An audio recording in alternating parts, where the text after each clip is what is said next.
je suis pleine de Mais cœur. oui, je vois, pleine d'amour comme toujours, ma Bernadette. Nous voilà deux bisounours. N'oubliez pas que l'amour ne cogne que le cœur. J'adore l'amour. Quelle Bernadette êtes-vous, ma chère Bernadette? Eh bien, aujourd'hui, malgré tout l'amour que je porte en moi et que je vous porte aussi à vous, et à vous, et à vous, je suis Bernadette Mystère. Bernadette Mystère? Bernadette Mystère, avec ce bouquin qui s'appelle La carte postale Mais d'un non. Terrestre. Mais oui, J'ai adoré ce livre, vous Bernadette. connaissez ce livre? Mais oui, il est fascinant. Mais nous avons adoré le même livre. Mais nous avons adoré, ça ne me surprend pas tant que ça. Ah, mais c'est super. Mais oui. Mais vous connaissez donc l'histoire. Mais tout à L'histoire de fait. cette femme qui est chez elle et dont un jour le courrier arrive, elle regarde dans sa boîte aux lettres et qu'est-ce qu'elle y trouve? Une carte postale. Une Avec carte postale dessus. avec 4 noms, 4 prénoms, mais pas n'importe lesquels. Lesquels, Bernadette? Eh bien, elle ne sait pas. Ce sont des prénoms qu'elle ne connaît pas, a priori qu'elle a déjà peut-être entendu. Alors, elle va questionner sa famille, sa maman en particulier, et elle va se rendre compte que ces prénoms font partie intégrante de sa vie, de son passé, de sa famille. Et elle va partir en quête de réponses et d'histoires familiales. Tout ça autour de la Deuxième Guerre mondiale, parce que sa famille est juive. Voilà. Tout à fait. Et elle est aussi dans un rapport à la judaïté, où finalement les traditions de la judaïté n'ont pas été continuées ou n'ont pas perduré dans sa famille, où il y a un énorme silence qui pèse évidemment sur ces événements-là. Elle a aussi une génération il y a une génération déjà entre les deux, donc on a un certain recul aussi sur l'histoire, qu'il n'y a pas toujours dans les livres qui parlent de cette période.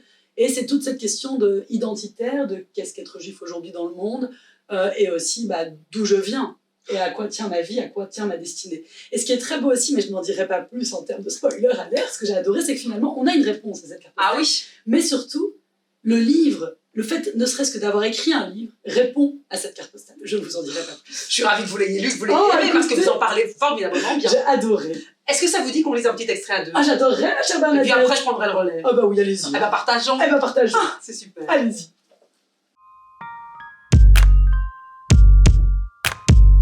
Grand-mère, est-ce que tu es juive? Oui, je suis juive. Et grand-père aussi? Ah non, il n'est pas juif, lui. Ah. Et maman, elle est juive? Oui. Donc moi aussi. Oui, toi aussi. Ah, c'est bien ce que je pensais. Mais pourquoi tu fais cette tête, ma chérie? Cela m'embête beaucoup ce que tu dis. Mais pourquoi?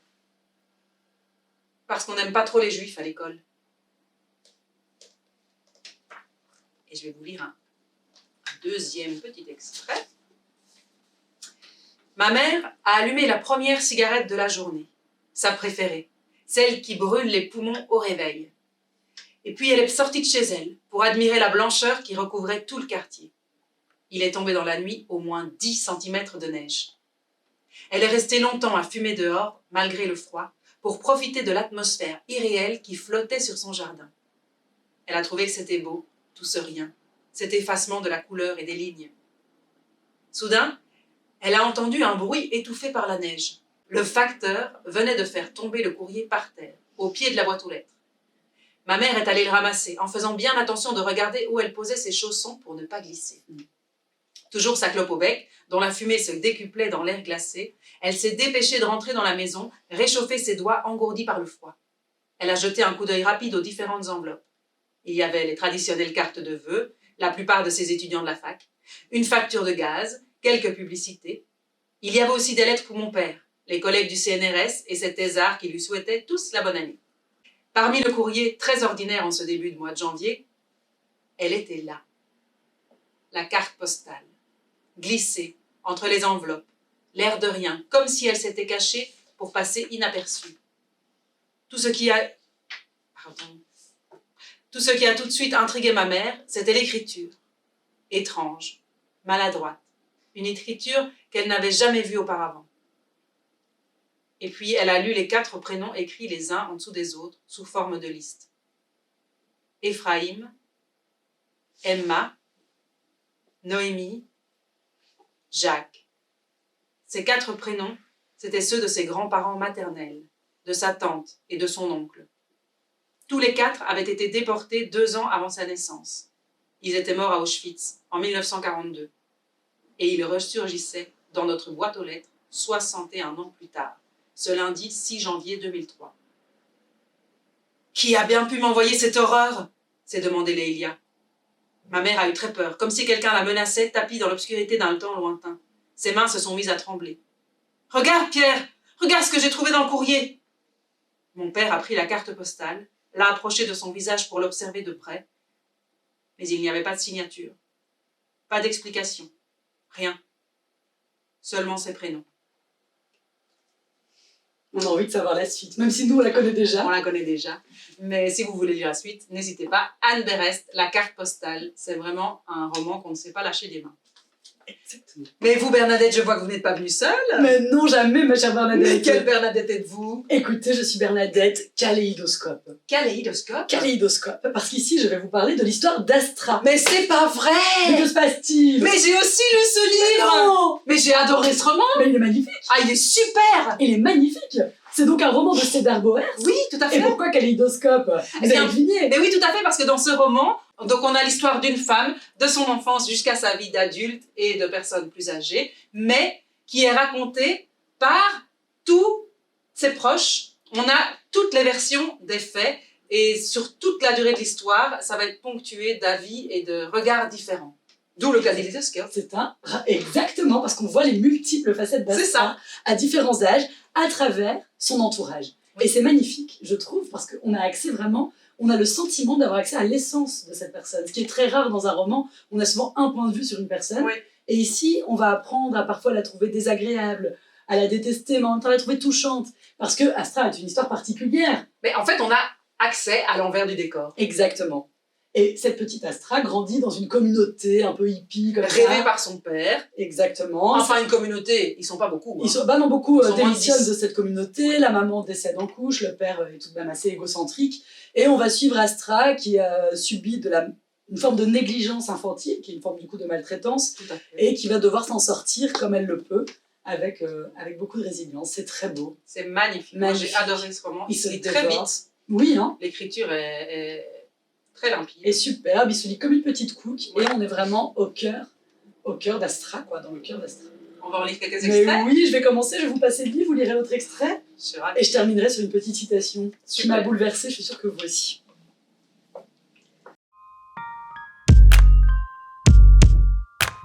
Sativa avait à peine 8 ans lorsqu'elle emménagea à Célestial avec sa mère.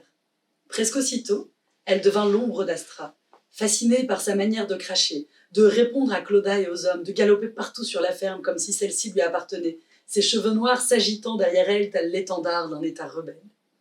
Les seuls moments où Astra l'irritait, c'est quand Claudia la prenait à part pour une conversation privée, à laquelle Sativa n'avait pas le droit de participer. Elle se pelotonnait sur la vieille causeuse dans le bus et discutait pendant des heures, abandonna une Sativa boudeuse sous la bâche de la cantine extérieure, à jouer ou à tricoter, seule au monde.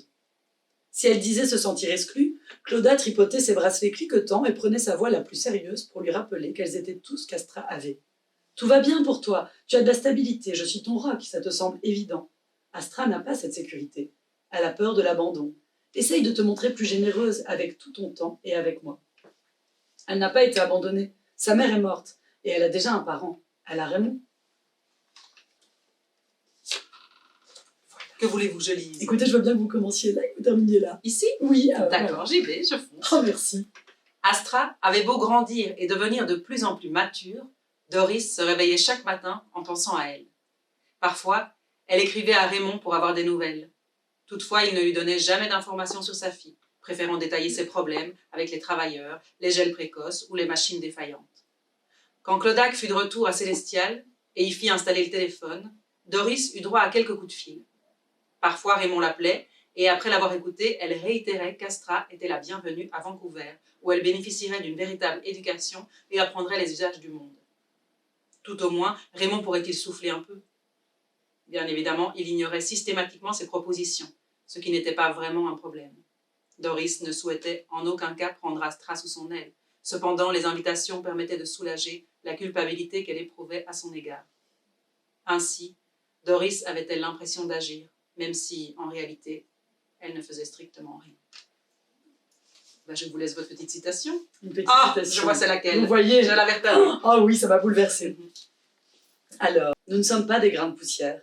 Nous ne sommes pas des putains d'astres dans le putain de cosmos. Nous sommes des vies humaines empilées sur les traumatismes et les tragédies d'autres vies humaines. Je trouve que ça résume parfaitement l'histoire d'Astra. Ça paraît peut-être un peu noir à nos auditeurs, mais je vous promets que c'est une histoire lumineuse. Tout à fait. Et Pleine de joie, de partage, de générosité, de point de vue, ouais. et très humaine finalement. J'ai adoré ce bouquin. Ouais. Eh bien, je vais le prêter à quelqu'un et vous prêterez celui-là. Mais on va faire Faisons voyager les livres. Faisons voyager nos livres. Voilà, le coup de super. cœur. Tournons. À bientôt, Au revoir Bernadette, merci. Vous aussi. À bientôt. Voilà.